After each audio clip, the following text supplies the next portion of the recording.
ব্রেনসন এয়ারের night of থ্রিলসে আজকের গল্প রবীন্দ্রনাথ ঠাকুরের লেখা পোস্টমাস্টার।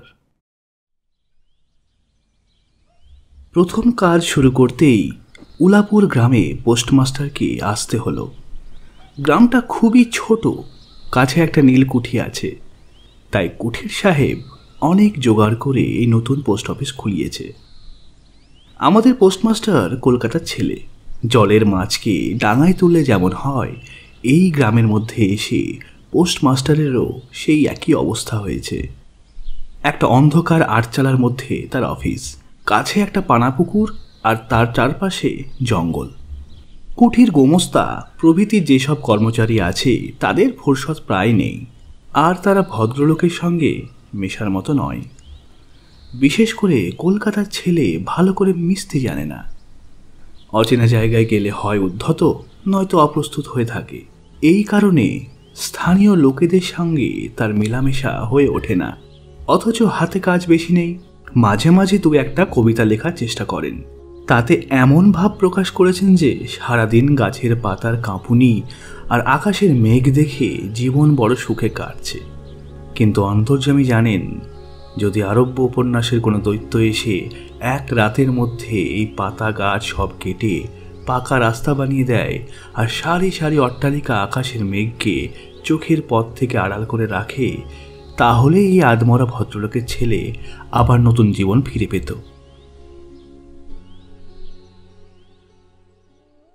পোস্টমাস্টারের বেতন খুবই কম, নিজে রেঁধে খেতে হয়, আর গ্রামের একটা মা বাবাহীন অনাথ মেয়ে তার কাজকর্ম করে দেয়। মেয়েটির নাম রতন, বয়স 12-13, বিয়ের বিশেষ সম্ভাবনা দেখা যায় না।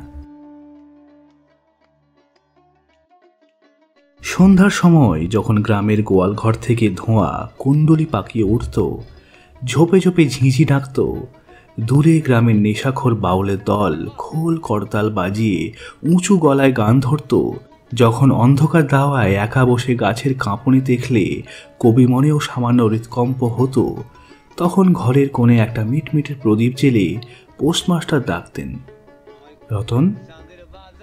রতন দরজায় বসে এই ডাকের জন্য অপেক্ষা করত, কিন্তু এক ডাকে ঘরে আসতো না। বলতো, কি গো বাবু, ডাকছো কেন? তুই কি করছিস? এখনই চুলো ধরাতে যাবো রান্নাঘরে। তো রান্নাঘরের কাজ পরে হবে, এখন একবার তামাকটা দিবি? তৎক্ষণাৎ দুই গাল ফুলিয়ে কলকেতে ফু দিতে দিতে রতন ঢুকত। হাত থেকে কলকেটা নিয়ে পোস্টমাস্টার ফস করে জিজ্ঞেস করতেন, আচ্ছা রতন, তোর মাকে মনে পড়ে? সে অনেক কথা, কিছু মনে পড়ে, কিছু মনে পড়ে না। মায়ের চেয়ে বাবা তাকে বেশি ভালোবাসত। বাবাকে অল্প অল্প মনে আছে। কাজ করে বাবা সন্ধ্যায় ঘরে ফিরত, তারই মধ্যে দু একটা সন্ধ্যা তার মনে ছবির মতো স্পষ্ট আঁকা আছে। এই কথা থেকে কথায় ক্রমে রতন পোস্টমাস্টারের পায়ের কাছে মাটিতে বসে পড়ত। মনে পড়ত তার একটা ছোট ভাই ছিল। অনেক আগের বর্ষার দিনে একদিন একটা ডোবার ধারে দুজনে মিলে গাছের ভাঙা ডালকে ছিপ বানিয়ে মিছিমিছি মাছ ধরার খেলা খেলেছিল। অনেক গুরুতর ঘটনার চেয়ে সেই কথাটাই তার বেশি মনে উঠত। এই রকম কথায় মাঝে মাঝে অনেক রাত হয়ে যেত। তখন আলস্যে পোস্টমাস্টারের আর রাঁধতে ইচ্ছে করতো না। সকালের বাসি তরকারি থাকতো, আর রতন তাড়াতাড়ি উনুন ধরিয়ে কয়েকটা রুটি সেকে আনত, তাতেই দুজনে রাতের খাওয়া চলে যেত। একদিন সেই বড় আটচালার কোণে অফিসের কাঠে চৌকিতে বসে পোস্টমাস্টারও নিজের বাড়ির কথা তুলতেন, ছোট ভাই, মা আর দিদির কথা। প্রবাসে একা ঘরে বসে যাদের জন্য হৃদয় ব্যথিত হতো তাদের কথা, যে কথাগুলো সবসময় মনে ওঠে, কিন্তু নীলকুঠির গোমস্তাদের কাছে যা কিছুতেই বলা যায় না। সেই কথা একটা অশিক্ষিত মেয়েকে বলে যেতেন, তাতে মোটেও অস্বাভাবিক বলে মনে হতো না। শেষে এমন হলো, মেয়েটি কথার মাঝে তার বাড়ির লোকেদের মা, দিদি, দাদা বলে চেনা মানুষের মতো উল্লেখ করত। এমনকি তার ছোট্ট মনে সে তাদের কাল্পনিক ছবিও এঁকে নিয়েছিল। একদিন বর্ষাকালে মেঘমুক্ত দুপুরে একটু গরম কোমল হাওয়া দিচ্ছিল। রোদে ভেজা ঘাস আর গাছপালা থেকে একটা গন্ধ উঠছিল। মনে হচ্ছিল যেন ক্লান্ত পৃথিবীর উষ্ণ নিঃশ্বাস গায়ে এসে লাগছে। আর কোথাকার এক জেদি পাখি তার এক টানা সুরের অভিযোগ সারা দুপুর প্রকৃতির দরবারে খুব করুণ গলায় বারবার বলছিল। পোস্টমাস্টারের হাতে কাজ ছিল না। সেদিনের বৃষ্টি ধোয়া মসৃণ চকচকে গাছের পাতার ঢেউ আর পরাজিত বর্ষার ভাঙা অবশিষ্ট রোদ চিক্কন মেঘের স্তূপ সত্যি দেখার মতো ছিল। পোস্টমাস্টার তা দেখছিলেন আর ভাবছিলেন, এই সময় কাছে একজন খুব আপন মানুষ থাকতো, হৃদয়ের সঙ্গে একেবারে জড়ানো একটা স্নেহের মানুষ।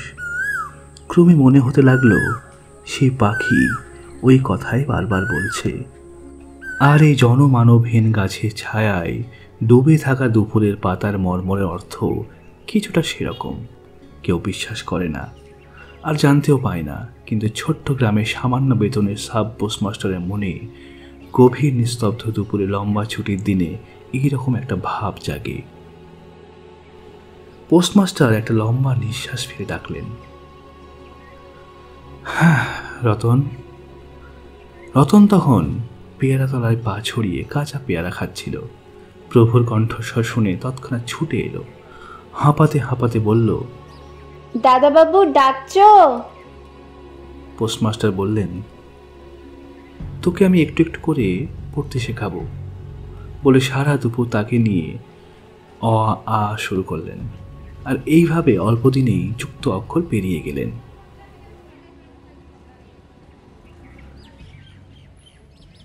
শ্রাবণ মাসে বৃষ্টির আর শেষ নেই। খাল বিল নালা জলে ভরে উঠল। দিনরাত ভেকের ডাক আর বৃষ্টির শব্দ।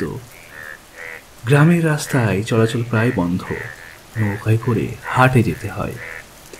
একদিন সকাল থেকে খুব বৃষ্টি হচ্ছিল। পোস্টমাস্টারের ছাত্রী অনেকক্ষণ দরজার কাছে বসে অপেক্ষা করছিল, কিন্তু অন্য দিনের মতো নিয়মিত ডাক শুনতে না পেয়ে নিজে থেকে খুঙ্গি পুঁথি নিয়ে আস্তে আস্তে ঘরে ঢুকল। দেখল পোস্টমাস্টার তার খাটে শুয়ে আছেন, বিশ্রাম করছেন ভেবে খুব চুপচাপ আবার ঘর থেকে বেরোবার তোড়জোড় শুরু করলো। হঠাৎ শুনল, রতন। তাড়াতাড়ি ফিরে গিয়ে বলল, দাদাবাবু ঘুমোচ্ছিলে? পোস্টমাস্টার কাতর গলায় বললেন, শরীরটা ভালো লাগছে না রে, দেখতো আমার কপালের হাত দিয়ে। এই একেবারে নিঃসঙ্গ প্রবাসে ঘন বৃষ্টিতে অসুস্থ শরীরে একটু সেবা পেতে ইচ্ছে করে। গরম কপালে শাঁখা পরা নরম হাতের ছোঁয়া মনে পড়ে। এই গভীর প্রবাসে রোগের যন্ত্রণায় স্নেহময়ী নারীরূপে মা আর দিদি পাশে বসে আছেন, এই কথা মনে করতে ইচ্ছে করে। আর এখানে প্রবাসীর মনের আকাঙ্ক্ষা বৃথা যায়নি। মেয়ে রতন আর মেয়ে রইল না। সেই মুহূর্তে সে মায়ের জায়গা নিয়ে বসল, বৈদ্য ডেকে আনলো, ঠিক সময় ওষুধ খাওয়ালো। সারা রাত শিয়রে জেগে রইল, নিজে পথ্য রেঁধে দিল আর শতবার জিজ্ঞেস করল, হ্যাঁ গা দাদাবাবু, একটু ভালো লাগছে? অনেকদিন পর পোস্টমাস্টার দুর্বল শরীরে রোগের বিছানা ছেড়ে উঠলেন। মনে ঠিক করলেন, আর নয়, এখান থেকে যেভাবেই হোক বদলি হতে হবে। স্থানীয় অস্বাস্থ্যের কথা উল্লেখ করে তৎক্ষণাৎ কলকাতায় কর্তৃপক্ষের কাছে বদলির জন্য আবেদন করলেন। রোগের সেবা থেকে মুক্তি পেয়ে রতন দরজার বাইরে আবার তার আগের জায়গা নিল, কিন্তু আগের মতো আর তার ডাক পড়ে না। মাঝে মাঝে উঁকি মেরে দেখে পোস্টমাস্টার খুব অন্যমনস্ক হয়ে চৌকিতে বসে বা খাটে শুয়ে আছেন। রতন যখন ডাকের অপেক্ষায় বসে আছে, তিনি তখন অধৈর্য মনে তার আবেদনের জবাবের প্রতীক্ষায় আছেন। মেয়েটি দরজার বাইরে বসে হাজারবার তার পুরনো পড়া পড়ল, পাছে যেদিন হঠাৎ ডাক পড়ে সেদিন তার যুক্ত অক্ষর সব গোলমাল হয়ে যায়। এই ছিল তার একটা ভয়। শেষে 1 সপ্তাহ পরে একদিন সন্ধ্যায় ডাক পড়ল। উৎফুল্ল মনে রতন ঘরে ঢুকে বলল, দাদাবাবু আমাকে ডাকছিলে? পোস্টমাস্টার বললেন, রতন, কালই আমি যাচ্ছি। কোথায় যাচ্ছ দাদাবাবু? বাড়ি যাচ্ছি। আবার কবে আসবে? আর আসবো না। রতন আর কোনো কথা জিজ্ঞেস করলো না। পোস্টমাস্টার নিজেই তাকে বললেন তিনি বদলির জন্য আবেদন করেছিলেন, আবেদন নাকচ হয়েছে, তাই তিনি কাজ ছেড়ে বাড়ি যাচ্ছেন। অনেকক্ষণ আর কেউ কোনো কথা বলল না। মিটমিট করে প্রদীপ জ্বলতে লাগলো, আর এক জায়গায় ঘরের জীর্ণ চাল ভেদ করে মাটির সরায় টপ টপ করে বৃষ্টির জল পড়তে লাগলো। কিছুক্ষণ পরে রতন আস্তে আস্তে উঠে রান্নাঘরে রুটি বানাতে গেল। অন্য দিনের মতো তেমন তাড়াতাড়ি হলো না। বোধহয় মাঝে মাঝে মাথায় অনেক ভাবনা এসেছিল। পোস্টমাস্টারের খাওয়া শেষ হলে মেয়েটি তাকে জিজ্ঞেস করলো, দাদাবাবু, আমাকে তোমাদের বাড়িতে নিয়ে যাবে? পোস্টমাস্টার হেসে বললেন, সেটা কি করে হবে? ব্যাপারটা যে কেন অসম্ভব তা মেয়েটিকে বোঝানো দরকার বলে মনে করলেন না। সারা রাত স্বপ্নে আর জেগে থাকায় মেয়েটির কানে পোস্টমাস্টারের হাসির কণ্ঠস্বর বাজতে লাগলো। সেটা কি করে হবে? ভোরে উঠে পোস্টমাস্টার দেখলেন তার স্নানের জল ঠিক আছে। কলকাতার অভ্যাস অনুযায়ী তিনি তোলা জলে স্নান করতেন। কখন তিনি যাত্রা করবেন সে কথা মেয়েটি কেন জানি জিজ্ঞেস করতে পারেনি। পাছে সকালে দরকার হয়, তাই রতন রাতেই নদী থেকে তার স্নানের জল তুলে এনেছিল। স্নান শেষ হলে রতনে ডাক পড়ল। রতন চুপচাপ ঘরে ঢুকল আর আদেশের অপেক্ষায় একবার নীরবে প্রভুর মুখের দিকে তাকালো। প্রভু বললেন, রতন, আমার জায়গায় যে আসবেন তাকে বলে দেব তিনি তোকে আমার মতোই যত্ন করবেন।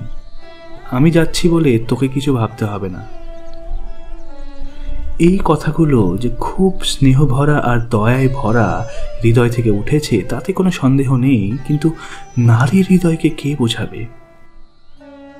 রতন অনেক দিন প্রভুর অনেক তিরস্কার চুপচাপ সহ্য করেছে, কিন্তু এই নরম কথা সইতে পারল না। একেবারে উচ্ছ্বাসিত হৃদয়ে কেঁদে উঠল। না না না, তোমাকে কাউকে কিচ্ছু বলতে হবে না, আমি থাকতে চাইবে। পোস্টমাস্টার রতনের এমন ব্যবহার কখনো দেখেননি, তাই অবাক হয়ে রইলেন। নতুন পোস্টমাস্টার এলো, তাকে সব দায়িত্ব বুঝিয়ে দিয়ে পুরনো পোস্টমাস্টার যাওয়ার জন্য তৈরি হলেন। যাওয়ার সময় রতনকে ডেকে বললেন,